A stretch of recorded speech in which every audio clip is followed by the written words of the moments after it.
ទទួលបានស្បែកដែលសខ្ចីមករលងពេញមួយតួខ្លួនដែលប្រើគ្រឿងផ្សំតែ3មុខប៉ុណ្ណោះ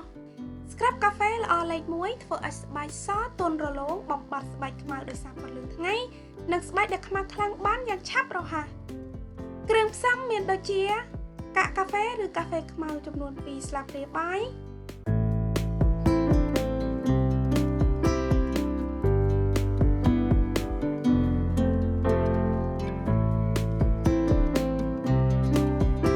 ទឹកដោះគោចំនួន5ស្លាបព្រាបាយ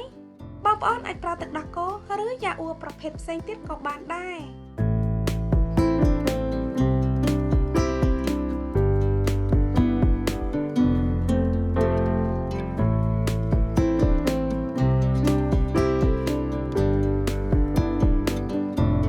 ហើយបងប្អូនត្រូវការសាប៊ូដោះខ្លួនដែលជួយឲ្យស្បែកស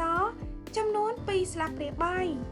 បងប្អូនអាចប្រើសាប៊ូដោះខ្លួនប្រភេទផ្សេងទៀតដែលត្រូវទៅនឹងស្បែករបស់បងប្អូន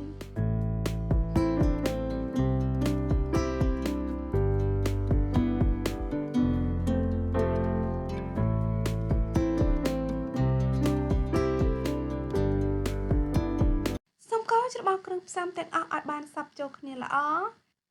ហើយរូបមន្តនេះក៏ជួយបំបត្តិក្លៀកខ្មៅនិងជំរុះកោសិកាស្បែកចាស់ៗបានផងដែរ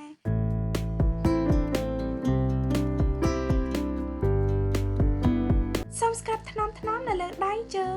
និងនៅលើផ្នែកណាមួយនៃរាងកាយរបស់បងប្អូនត្រូវប្រាកដថាបងប្អូនស្ក្រាប់យ៉ាងហោចណាស់ឲ្យបាន5នាទីនៅលើផ្នែកនីមួយៗសូមទុកចោលនៅលើស្បែករយៈពេល10ទៅ15នាទីបន្ទាប់មកសូមធ្វើការម៉ាស្សាថ្នមៗរួចលាងទឹកចេញជាមួយនឹងទឹកធម្មតាកុំភ្លេចលាបឡេឬក្រែមផ្ដោះសំណើមផងណាបងប្អូនសម្រាប់លទ្ធផលកាន់តែប្រសើរសូមប្រើរូបមន្តនេះ2ទៅ3ដងក្នុងមួយសប្តាហ៍បងប្អូននឹងទទួលបានស្បែកដែលសមរលោងស្អាតជាងមុននិងមានសុខភាពល្អធានាថាឃើញប្លែកតាំងពីប្រើលើកដំបូងប្រសិនបើបងប្អូនចង់បានរូបមន្តធ្វើឲ្យស្បែកសបន្ថែមទៀតសូម comment ខាងក្រោមអរគុណច្រើនសម្រាប់ការទស្សនាសូមជួបតែសំណាងល្អ